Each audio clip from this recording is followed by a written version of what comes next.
السلام علیکم ورحمۃ اللہ۔ پرلز فرام دا قرآن کے سلسلے میں آج ہم پڑھیں گے 11واں پارہ۔ اعوذ باللہ من الشیطان الرجیم، بسم اللہ الرحمن الرحیم۔ منافقین کا عذر قابل قبول نہیں، کیونکہ ان کے پاس جہاد میں شرکت نہ کرنے کے لیے صرف بہانے ہیں، حقیقی عذر نہیں۔ تقریباً 82 افراد کے بارے میں ناموں کے ساتھ نبی صلی اللہ علیہ وسلم کو خبر دی گئی کہ یہ پکے منافق ہیں۔ اللہ کی رضامندی۔ مہاجر و انصار میں سے سب سے پہلے سبقت کرنے والے اور اخلاص کے ساتھ ان کی پیروی کرنے والوں کے لیے رضی اللہ عنہم و رضوا عنہ کی خوشخبری ہے۔ اللہ تعالیٰ اللہ سے راضی ہو گئے اور اللہ تعالیٰ ان سے راضی ہو گئے۔ ان کے لیے خاص جنتیں ہیں۔ ملے جلے اعمال۔ جن کے اعمال صالح اور غیر صالح ملے جلے ہوں گے وہ صدقہ دے کر اپنی تطہیر کروائیں۔ مسجد کی بنیاد صرف اللہ کی رضا کے لیے مسجد بنانا تاکہ اجر ملے۔ اخلاص کے بغیر کوئی عمل بھی قبول نہیں ہے، تو اگر اخلاص نہیں تو مسجد بنانا جیسا نیک کام بھی قبول نہیں کیا جائے گا۔ اللہ سے سودا۔ جان و مال سے اللہ کی راہ میں قتال کا بدلہ جنت ہے۔ مہاجرین کی جماعت سب سے پہلے جنت میں داخل ہوگی، کیونکہ مرتے دم تک اللہ کے دین کی سربلندی کے لیے تلواریں ان کے کندھوں پر رہیں۔ خاص مومن۔ اب یہ کوالٹیز ہیں خاص مومن کی، غور سے دیکھ لیں۔ توبہ کرنے والے، عبادت کرنے والے، اللہ کی تعریف کرنے والے، روزہ رکھنے والے، سیاحت کرنے والے، رکوع اور سجود کرنے والے، نیکی کا حکم دینے والے اور برائی سے روکنے والے، اور حدود اللہ کی حفاظت کرنے والے۔ تو یہ کوالٹیز ہیں مومنوں کی۔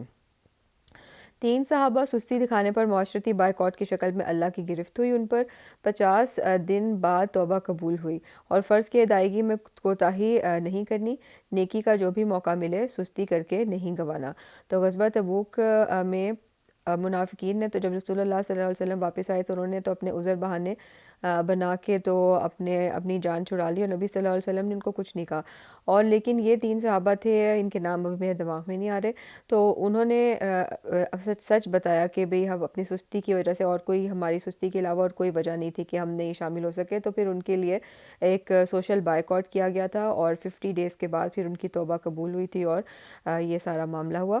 اس کے بعد ہے دین میں سمجھ۔ علم میں دین کی خدمت کے لیے بھی کچھ لوگوں کا نکلنا، دین میں سمجھ بوجھ حاصل کرنا، اور اپنے علاقوں میں جا کر لوگوں کو برے کاموں سے بچانے کی کوشش کرنا، اور اللہ سے ڈرنے کی تعلیم دینا۔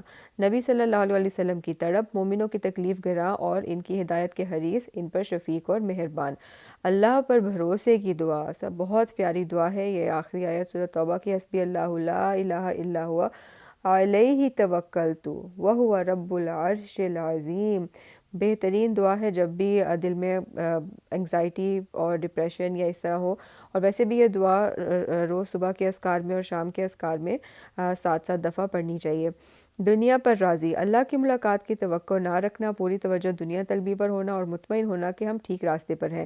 سفارشی، اللہ کے ہاں ایسے کسی سفارشی کا وجود نہیں جسے نفع اور نقصان کے مالک سمجھ کر دعائیں کی جاتی ہیں۔ شدید مصیبت، جیسے نجات کے لیے خالص ہو کر اللہ کو پکارنا، اور مصیبت ختم ہونے پر دوسروں کو شریک کر لینا۔ شفا، قرآن کا علم اور اس پر عمل مومنین کے لیے تمام بیماریوں سے شفا ہے، اور اس لیے کتاب اللہ سے علاج کرنا۔ خوش ہو جانا، قرآن کا ملنا اللہ کا فضل، رحمت اور ہر نعمت سے بہتر ہے، اس لیے اس پر خوش ہونا۔ یہ بہت بڑی اللہ کا، اگر کسی کا تعلق قرآن کے ساتھ جڑ جائے، یا قرآن پڑھنے میں اس کا دل لگ جائے، یا قرآن کی تعلیم حاصل کرنے میں اس کا دل لگے، تو اسے اس نعمت کے لیے اللہ تعالیٰ کا بار بار شکر ادا کرنا چاہیے، کیونکہ اس نعمت سے بڑی اور کوئی نعمت نہیں ہو سکتی۔ اولیاء اللہ کی خاطر ایک دوسرے سے محبت کرنے والے، خوف اور غم سے بے نیاز لوگ۔ جادو قرآن کا مقابلہ نہیں کر سکتا، کیونکہ قرآن حق اور جادو باطل ہے، اسی لیے اپنے گھروں میں قرآن مجید کی تلاوت کثرت سے کرتے رہنا چاہیے، اور اپنے گھر والوں کو بھی اس کی تاکید کرنی چاہیے، کیونکہ جس گھر میں قرآن اور خاص طور پہ سورۃ البقرہ کی تلاوت کی جاتی ہے وہاں سے شیطان بھاگ جاتے ہیں۔ تو اس لیے یہ اپنی روٹین کا حصہ بنا لیں کہ سورۃ البقرہ کا کچھ حصہ روزانہ صبح یا جس ٹائم پر بھی اپنا کوئی ایک ٹائم اس کے لیے سیٹ کرنا بہت ضروری ہے، کیونکہ شیطان ہمیں بھلوا دیتا ہے۔ تو جب ہم کوئی ٹائم سیٹ کر لیتے ہیں کہ اس ٹائم پر میں نے اس کو پڑھنا ہے، تو انسان پھر اس کو فالو کر لیتا ہے۔ تو سورۃ البقرہ کو پڑھنے کی پکی عادت جو ہے نا وہ ڈالیں، ایک دفعہ ختم ہو تو دوبارہ شروع کر لیں۔ گھروں میں مساجد، مشکل حالات میں گھروں ہی کو مساجد بنا کر نماز پڑھنا، نماز کسی حال میں نہیں چھوڑنا۔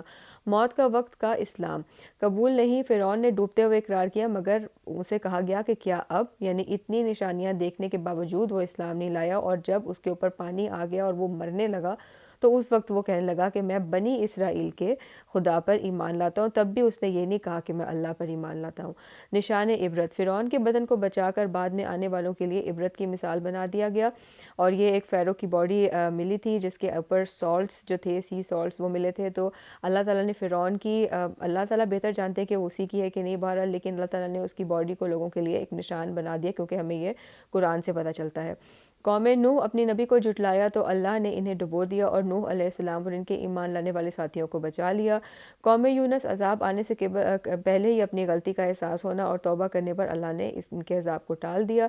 شکی لوگوں سے اعراض، خالص ہو کر اللہ کی عبادت پر جمے رہنا اور دین میں شک کرنے والوں کی پرواہ نہ کرنا۔ ایسے لوگوں سے بحث کرنے کا بھی کوئی فائدہ نہیں۔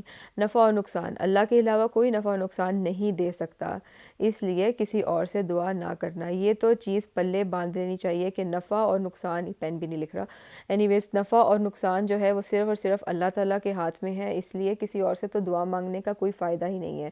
ایاک نعبد و ایاک نستعین۔ حق آ گیا، قبول کرنے پہ اپنا فائدہ اور بھٹک جانے پر اپنا نقصان ہے، اور استغفار کے فوائد، یہ بہت امپورٹنٹ ہے۔ گناہوں کی معافی، رزق میں فراوانی، ہر کسی کو رزق میں ہمیں فراوانی چاہیے ہوتی ہے، تو اس کا نسخہ جو ہے نا وہ استغفار میں ہے، اور فضل کا ملنا، اور فضل جو ہے وہ تو اللہ کا جس کو مل جائے اس کو تو بس اس کے لیے اس کی کیا ہی بات ہے۔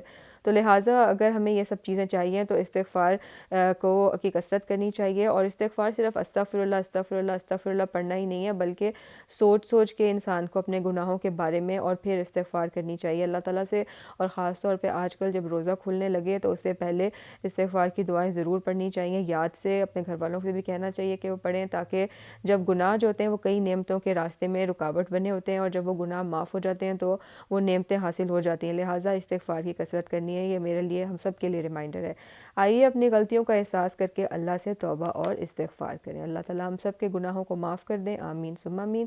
انشاءاللہ کل 12واں پارہ پڑھیں گے۔ فی امان اللہ۔